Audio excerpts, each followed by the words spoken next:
Mariano, ¿crees que deberíamos dar unos 5 minutos de break?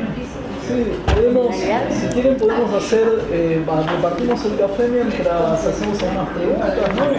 Sí, aproveché porque... Sí, aprovechen, después cortamos de empezar la pregunta.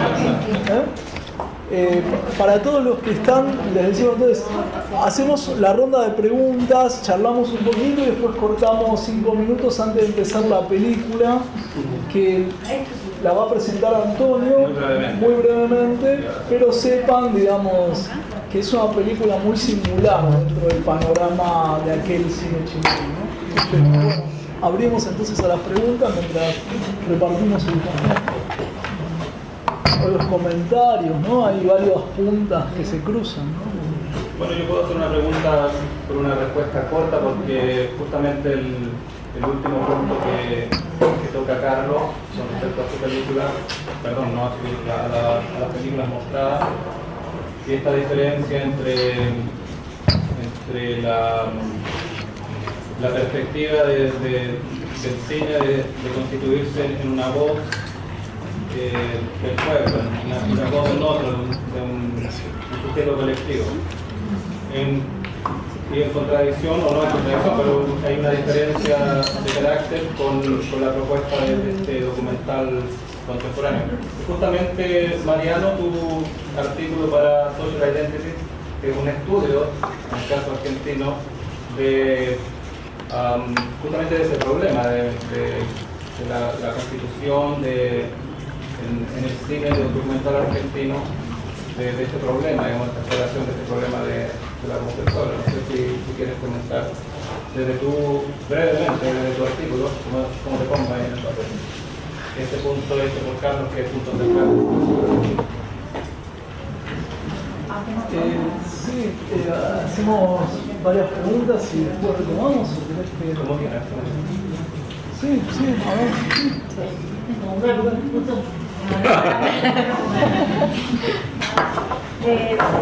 Una muy breve para cada uno de los que decimos. Empiezo por el final. Si existe alguna reflexión esta sobre la relación tiempo y realización, en el sentido de la urgencia, el mensaje en serenos, ¿no? Que no permitía reflexiones estéticas, y lo que pasa hoy, ¿no? Digamos, el tiempo posible de realización en la estética experimental. ¿Qué pasa con esto?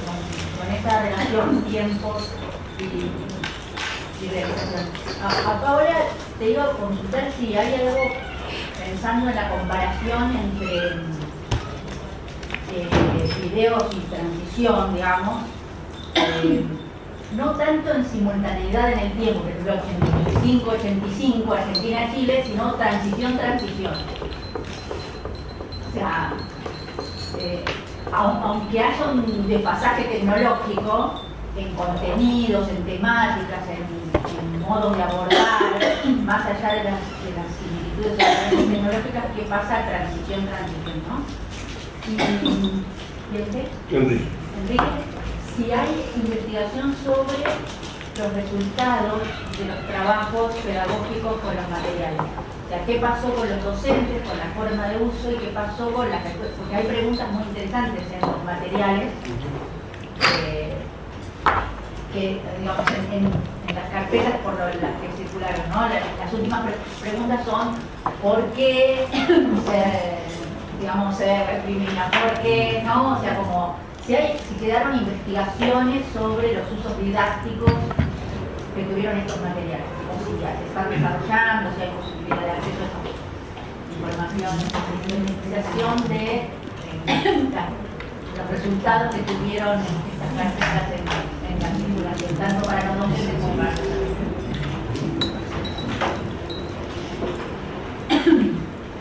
Sí, yo tenía también un par de comentarios, preguntas. Una, digamos, en relación con lo que contabas, Enrique,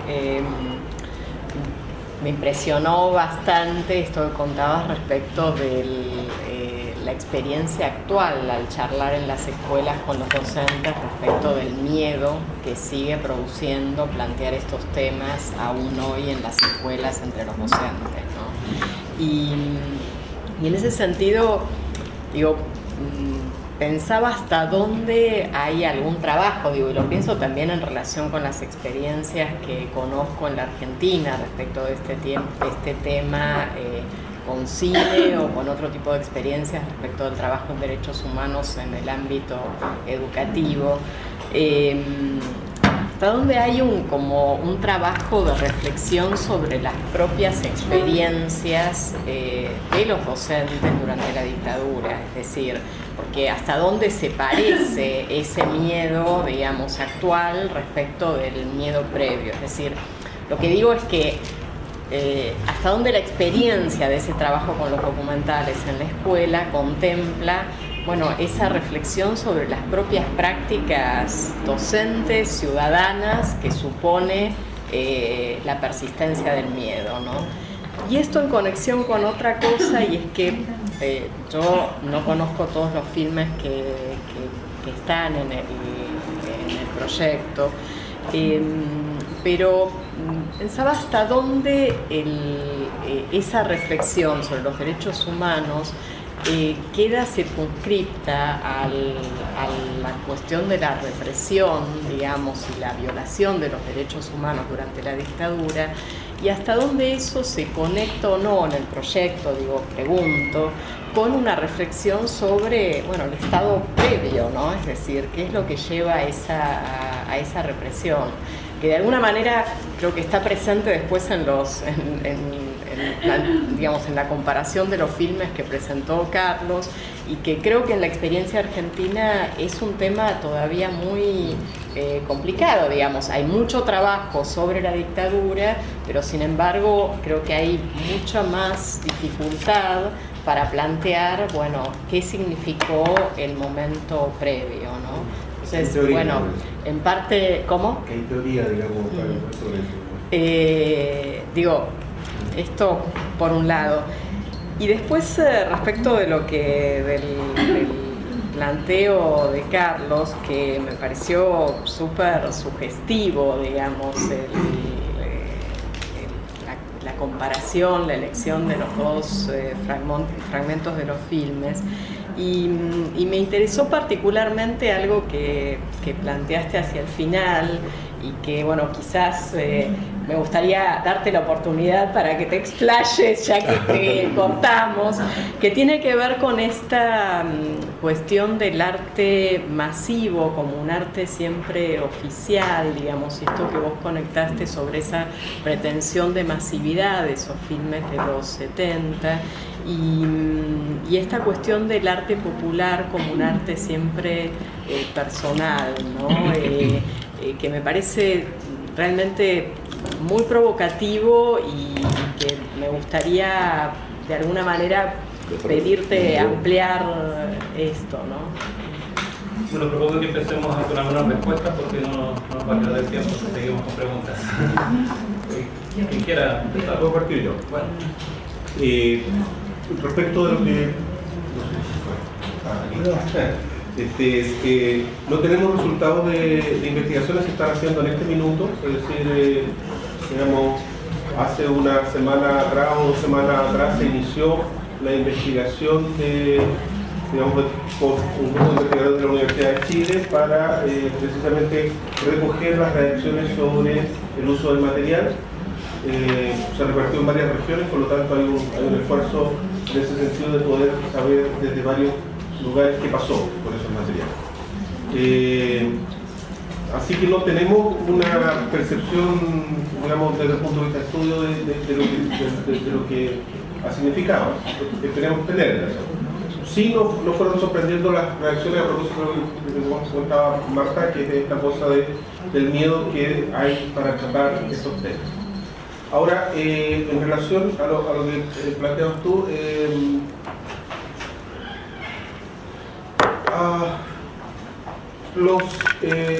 la variedad la diversidad de los documentales, digamos, hace que no solamente se trabaje el tema digamos, de la dictadura del periodo 73-90, sino que hay algunas que exploran un poco más allá. A modo de ejemplo, el astuto mono Pinochet contra la moneda de los cerdos, ese curioso título tiene que ver con un ejercicio bastante, yo diría, transgresor y experimental en el video que se seleccionó, que se refiere al modo como niños y jóvenes se representan y recuerdan el periodo no solamente 73-90, sino 70, digamos, 90. Entonces hay representaciones sobre lo que es Allende y sobre lo que es Pinochet. Y hay niños que confunden en su memoria quién es Pinochet y quién es Allende. No logran saber quiénes son. Entonces, precisamente el video explora sobre el modo de recordar. Y eso está a propósito de los 30 años del golpe. Entonces, los videos no solamente se refieren exclusivamente al tema de la dictadura, sino que se refieren también a cómo las personas recuerdan y cómo, digamos, y sus representaciones, ¿ya? Y también hace referencia al momento en que se recuerda. Entonces son, digamos, a propósito de los 30 años. A eso me refería con el tema de las múltiples miradas, ¿no? ¿Qué es lo que evoca el documental? ¿Desde dónde lo evoca y cuál es el contexto desde dónde evoca? Entonces es una mirada menos, por así decirlo, digamos, lineal respecto de lo que se plantea allí. Desde ese punto de vista abre la posibilidad de trabajar estos temas. Ahora, el tema del miedo no tiene que ver solamente con el tema de la represión, el miedo tiene que ver también con esto ya es por casos, digamos, conocidos, digamos que es habitual, porque trabajamos con grupos que trabajan con temas de memoria en las escuelas, que es más o menos habitual encontrarse con nietos a esta altura de víctimas y victimarios conviviendo en el mismo curso. Entonces, digamos, el problema para el docente, la docente, es cómo enfrenta esa situación en el curso. Hay situaciones conflictivas que no sabe cómo resolverla porque no tiene una perspectiva, digamos, cómo poder abordar. La metodología precisamente lo que plantea es una posibilidad de abordarlo desde una perspectiva de derechos humanos que intenta superar la idea de una sobreideologización de la mirada, digamos, 73-90, en el sentido de que hay unos buenos y hay otros malos. Digamos, esa es como la idea. Hay a esta altura más o menos, digamos, como empieza a discutirse, digamos, y lo conversábamos, digamos, anoche, de que hacia el año 73, digamos, no mucha gente tenía convicciones democráticas muy firmes y procesos autoritarios y represivos estaban presentes en la cultura nacional desde antes del 73. Bueno, nos van quedando como 10 minutos para las otras respuestas. Brevemente. No sé si tengo una respuesta sobre las conciencias entre transición y transición. Probablemente en la grabación del pasado reciente, el film de memoria aparece en ambos lados.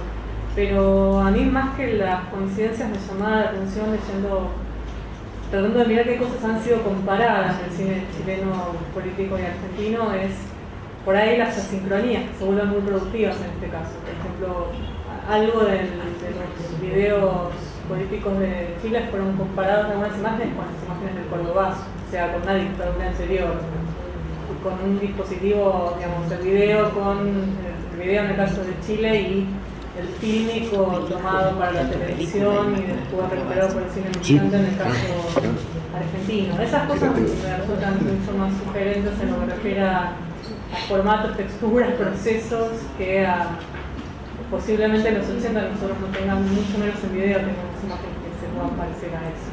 Es o hacia adelante o hacia atrás. Y ahí me parece que aparecen preguntas más productivas. O sea, es algo que todavía estoy pensando. Bueno, el tema del arte popular, el arte de base, el arte del pueblo, a mí es un tema que me fascina, porque yo creo que ahí hay un nudo, lo trata muy bien Julio García Espinosa también, y tiene que ver con un hecho que yo fui descubriendo, y muchos fuimos descubriendo en plena dictadura militar, cruzados por muchos problemas de todo orden, y que porque intentamos responder a la pregunta: ¿qué es lo político en el cine político? Bueno, y la tendencia entonces a la que uno va llegando, y que esta película que acabo de mostrarle El Destapador de alguna manera tiene que ver con eso, es que lo político sería romper la barrera autor-espectador. Ahí está lo mismo. No lo que yo diga tratando de ser la voz del pueblo, que nunca lo podré ser, porque no sé cuál es la voz del pueblo. Y cuando yo me planteo ser la voz de los que no tienen voz, lo que estoy haciendo es deteniendo la voz de los que no tienen voz. Y ese es un problema, porque lo que nosotros tendríamos que lograr es que todos tengan derecho y posibilidad y recursos a tener voz. Pero cuando todos tienen voz, entendiendo voz, vivir una actividad artística posible, cambia todo el esquema de relación mundo del espectáculo masa. Es decir, el mundo deja de estar dividido entre un grupo de seres sensibles, inteligentes, cultos, que comunican a la humanidad su destino, y otro sector que está condenado a ser espectador. Un ejemplo bastante obvio, la película de Coppola sobre Vietnam, Apocalipsis Now, una película extraordinariamente buena, una película con un discurso absolutamente libertario, pero con un subdiscurso que dice que costó millones de dólares, que estuvieron 4 años filmando, que hubo un infarto de Shin, que tenían una flota de helicópteros con la que se podían tomar, esos son textuales de la trivia, con la que podrían tomar un país pequeño, en fin. Entonces, ¿qué pasa? Esa película muy libertaria, al mismo tiempo le dice a los espectadores, ustedes ni se les pase por la mente hacer una película. Esta película la hago yo, que soy súper buena persona, y estoy disponible para contar la verdad al mundo, y si usted quiere me puede saludar, yo le puedo firmar. ¿Te fijas? Entonces, ahí hay un problema político. Entonces, ¿cómo enfrenta entonces el cine ese problema político? Uno es la formación, la ayuda, pero también un discurso de la película tendría que tener una construcción que no tuviera esa prepotencia, no tuviera ese subtexto. Las películas tendrían que decir, habla tú también lo podías hacer. Y eso implica un montón de cambios ahí. ¿Y cómo es el modo de trabajo de este grupo? Estos son colectivos que se plantean temas, y justamente todo el circuito que trabaja, bueno, son casi todos grupos de jóvenes anarquistas, es no autor. La idea de no autor, la idea de construir desde otro lado. Ellos no la tienen clara, ni esta es una película perfecta, ni mucho menos. A mí lo que me parece interesante es la tendencia. Entonces, en ese sentido, el arte de masas y el arte masivo contribuye a que la gente no produzca obra. Y entonces, en el fondo, lo político sería, al romper la barrera autor-espectador, sería dar cuenta de que todos los hombres son intelectuales, ¿no? Todos los hombres son artistas. Hay una frase que quisiera leerle, es muy corta, Antonio.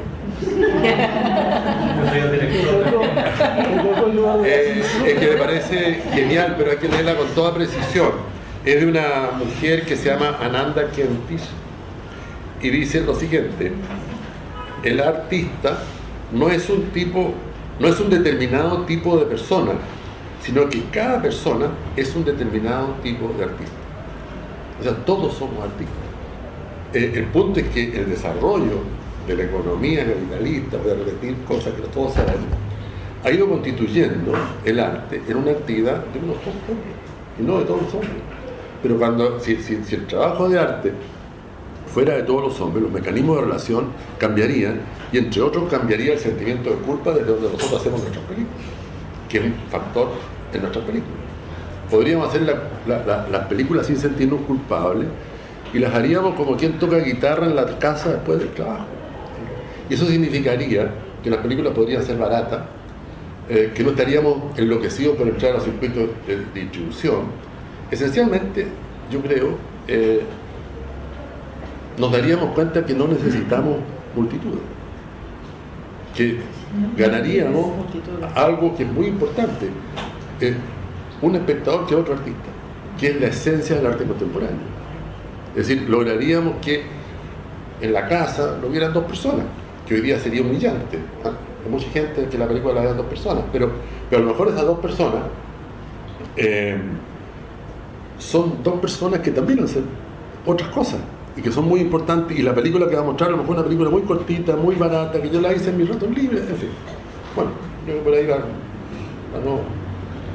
Bueno, yo creo que para que funcione esto es un buen momento para terminar con esa nota, porque es la ligación perfecta con la película de Carlos que viene después. Yo pienso que todos necesitamos un break por lo menos de 2 minutos y volvemos luego para una breve introducción y la película.